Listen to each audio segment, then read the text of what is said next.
भाजीसाठी काही घरात नसेल तर अशा पद्धतीने मंडळी तुम्ही हा बेसनाचा जाळीदार पोळा बनवू शकता। शिवाय हा बेसनाचा पोळा आहे तो तुम्ही नाश्त्याला सुद्धा अगदी झटपट बनवू शकता। चला तर कसा बनवायचा पाहूयात। तर यासाठी इथे मी एका मिक्सिंग बाउल मध्ये 1 वाटी बेसन घेतलंय, एक बारीक चिरलेला कांदा घालायचा आहे, यानंतर एक बारीक चिरलेला टोमॅटो,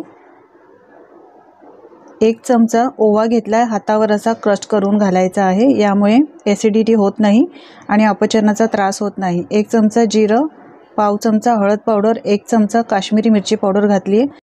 आता एक ठेचा बनवूया। यासाठी खलबत्त्यामध्ये 3-4 लसणाच्या पाकळ्या, 1 इंच आल्याचा तुकडा आणि 2 हिरव्या मिरच्या मी घेतल्या आहेत तोडून। आता याचा ठेचा बनवायचा। असा ठेचा जर तुम्ही या पोळ्यामध्ये घालाल तर हा पोळा किंवा पोळी म्हणा बेसनाची खायला खूपच अप्रतिम लागते, चवीला भन्नाट लागते। तर आपला हा ठेचा आता तयार झालेला आहे। आता हा ठेचा यामध्येच घालायचा। तुम्ही इथे आलं लसूण पेस्टचा सुद्धा वापर करू शकता, पण अशा पद्धतीने ताजा ठेचा करून नक्की घाला आणि बघा कसा लागतो हा पोळा। बारीक चिरलेली कोथिंबीर आणि अर्धा लिंबाचा रस घातलाय, चवीप्रमाणे मीठ घालायचं। आता यामध्ये लागेल तसं पाणी घालायचं आहे आपल्याला आणि हे सगळं साहित्य व्यवस्थित मिक्स करून घ्यायचं। बेसनाचे काही गुठळ्या असतील तर त्या अशा पद्धतीने चांगल्या मोडून काढायच्या आहेत। व्यवस्थित सगळं बॅटर मिक्स करायचं, जास्त पाण्याचा वापर करायचा नाही, जास्त पातळ किंवा जास्त घट्ट असं ठेवायचं नाही। तर इथे मला 1 वाटी पाणी लागलंय। सगळं व्यवस्थित पुन्हा मिक्स करायचं आहे। तुम्ही याचं टेक्स्चर पाहू शकता, अशा पद्धतीचं आपल्याला टेक्स्चर हवं, जास्त पातळ किंवा जास्त घट्ट करायचं नाही। एकसारखं सगळं मिक्स करून घ्यायचं आहे। आता आपलं हे मिश्रण तयार आहे। बेसनाचा पोळा बनवायला घेऊया। तर इथे मी पॅन गरम करायला ठेवलेला आहे। मी नॉनस्टिक पॅन घेतला आहे, तुम्ही तव्यावर सुद्धा करू शकता। तेल लावायचं आहे आणि सगळ्या या पॅनला पसरून घ्यायचं आहे, यामुळे पोळा आहे तो चिकटत नाही। आता सगळं तेल व्यवस्थित पसरून घेतल्यानंतर यामध्ये 1 पळीभर बॅटर हे एकदा मिक्स करायचं आहे आणि नंतर घालायचं आहे। अशा पद्धतीने मिक्स केल्यामुळे तळाला हे बाकीचं साहित्य राहत नाही। पळीभर बॅटर घेऊन अशा पद्धतीने व्यवस्थित पसरायचं आहे। थोडासा पातळच ठेवायचा आहे हा बेसनाचा पोळा, जास्त जाड बनवायचा नाही। बॅटर मी छान पसरून घेतलेला आहे। गॅसची फ्लेम मी इथे स्लो ठेवलेली आहे। मी हा बेसनाचा पोळा थोडा मोठा करते, त्यामुळे मी अजून थोडंसं बॅटर यामध्ये घातलेलं आहे।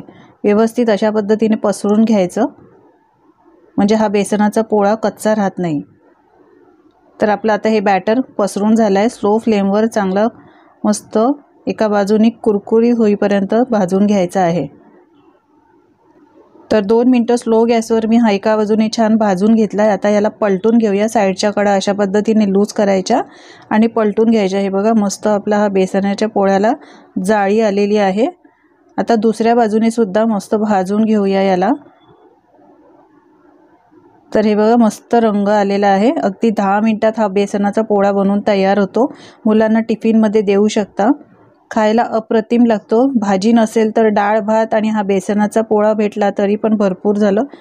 चपातीबरोबर सुद्धा खाऊ शकता, ब्रेडवर सुद्धा खातात, ब्रेड बरोबर खायला अप्रतिम लागतो। असा काढून एका जाळीवर काढून ठेवायचा आहे, म्हणजे याची वाफ निघून जाईल। आता पुन्हा अजून एक तुम्हाला बेसनाचा पोळा बनवून दाखवते। थोडंसं हलकं तेल पसरून घ्यायचं याला पॅनला आणि पुन्हा 1 ते 1.5 पळी बॅटर यामध्ये घालायचं आहे। बॅटर चांगलं अशा पद्धतीने पसरून घ्यायचं आहे, म्हणजे बेसनाचा पोळा चांगला बनतो। जास्त जाडसर बनवायचा नाही।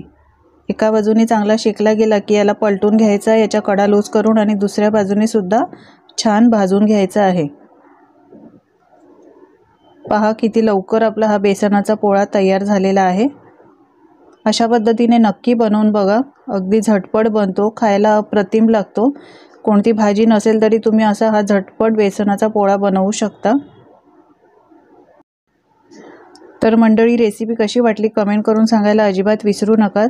आवडली असेल तर लाईक करा, शेअर करा आणि अशाच नवनवीन रेसिपी पाहण्यासाठी चॅनलला सबस्क्राईब करा। धन्यवाद।